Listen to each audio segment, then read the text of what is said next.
So how you doing today? So today I decided to work on Poulan's 245A, and poured the snot out of it. Well, I took it as far as I could. I'll say that. I'm sure if we really got into it, we could get a little further, but I took it as far as I could without free porting, or free porting any more than what I am now. I should say that. I think I'm free porting 3 thousandths is what I'm free porting right now. So, we're gonna run it and see what happens. But I thought I'd chime in and kind of show you where I'm at. I forgot my dang tripod. It's still sitting in my truck. I got to get more tripods. It's getting to be a pain in the butt dragging tripods around everywhere I go. You know what I mean? I need to get more of them. That way I can just go. But let me show you where I'm at. I ran into a bunch of issues along the way. And this video would have been an hour or 2 hours long. So I think it's better to give you a highlight reel anyway. But let me give you a quick rundown of where we're sitting. Alrighty, check it out.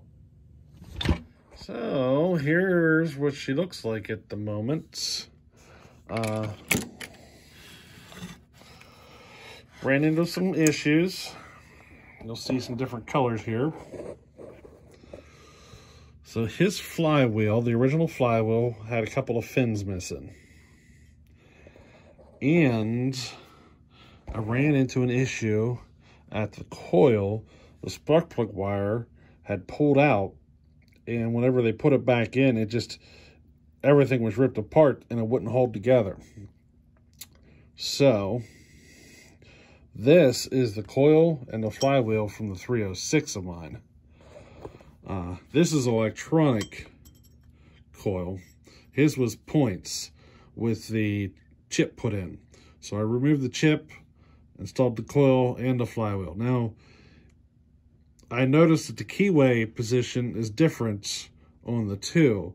And if it's like a home lights, that's because of the difference between electronic and points. So this should work because they are matching electronic flywheel and electronic coil. As long as the keyway position on the crankshaft is not different. And I remember comparing them and I don't remember noticing a difference. So this is what I went with.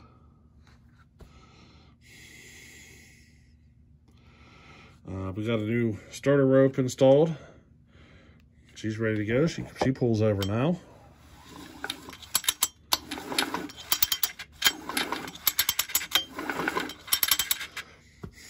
I did check for spark. We do have spark.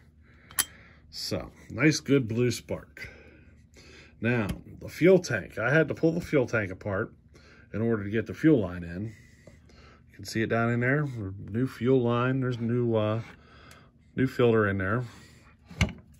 But the O-ring that's in there is pretty rough. So I put motor seal in there just hopefully give me a little added security. But there's a layer of motor seal the whole way around it. Just hoping that helps seal up. The fuel port here was plugged completely solid. That took a while to get out. I mean, it was like a rock in there. So that took forever to get cleaned out. Got the clutch installed and the bearing was seized up. So I put a bit of work into that bearing. Ended up having to replace it. But we'll see. Hopefully it works good. Seems to be working good right now.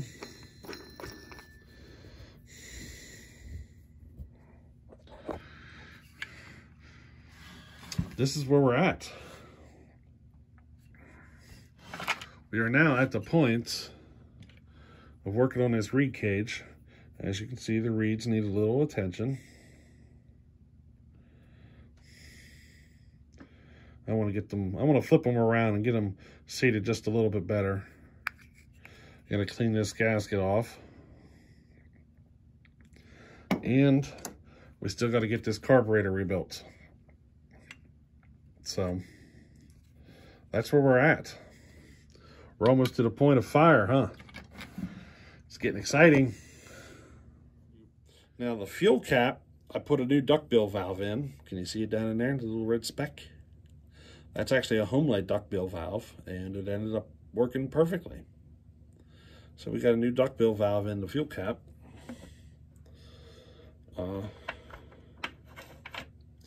It's getting exciting now. We're almost ready to see some fire out of this thing. Another day and we should be ready to rock and roll. It's getting bedtime right now, so I got to get stopped here and get myself ready for bed. Now, I don't remember if he sent me any bar plates with this, but that's not a big deal. I should have bar plates to fit it.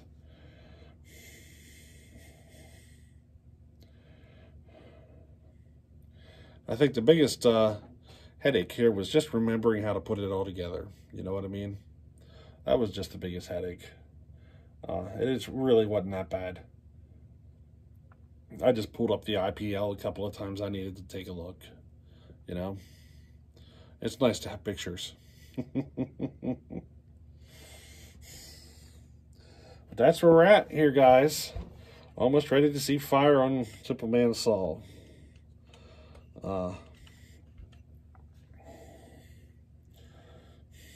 Ran into some headaches, you know.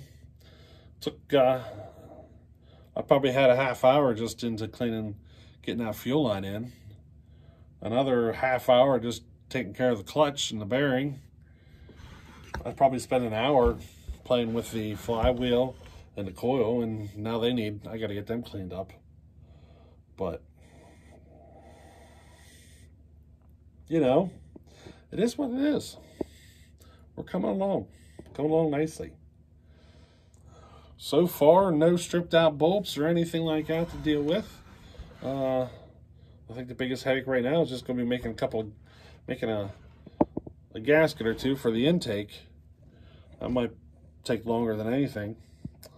Get this carb rebuilt, but yeah, we're good to go. I think so. So here's the coil. Can you see down in there? Probably not. But it's like it got ripped out. You can see like frays of wire down in there and everything. I tried digging it out. I might put a little more effort into it here in the future. But for now, I'll just go with this. Because it was literally just the physical contact of the wire pushing on top of them frayed pieces of wire that are down in there. That's all that was making it work. And I wasn't satisfied with that. And I pulled the chip out. It's not needed anymore. So I got it out. So this thing is completely electronic ignition now. So far it's got the 306 flywheel ignition and oil pump. The fuel cap came off the 306. The air filters, I'm using the air filter off the 306. So, you know, it's always good to have spare part saws, if you know what I mean. Definitely worked out on this one. Curious to see what kind of compression I'm getting on this Poulan. We'll have to test it. But probably won't test right because, you know, we got brand new rings in it and they won't be seated. So, you know, yeah. Maybe we'll run this saw a little bit, help get these rings seated before we go test it. I'll probably just, you know, run a tank or two at idle or whatever. Don't really need to heat cycle it, but, you know, I like to get the rings seated a little bit. before I really dig into it and see what it's going to do. But that's where we're at today. I didn't have my tripod, otherwise I would have ran the camera a little bit on this. And, you know, that's all right though. Remember to dig the tripod out of the truck so we can get back into doing this the way we used to. I need to do some cleaning. This is getting to be atrocious to work around. My table's too small. I got too much stuff to put on a tiny table. So we're gonna have to get a bigger table in here, I think. And I do have another table over here I got down here. I'm working at putting together a dedicated grinding station. I need another vise though. I still need to locate another vise. I like putting all my grinding, you know, I like doing it all out of a vise. But once I get another, I want one of these little ones, you know. Once I get another one of these little ones though, I'll be able to put my dedicated grinding station together. It's funny, the table is like a restaurant table. You know, it's out of a restaurant. It's just a little tiny one, like a two-person table you'd see out of a restaurant. But hey, it'll work, you know.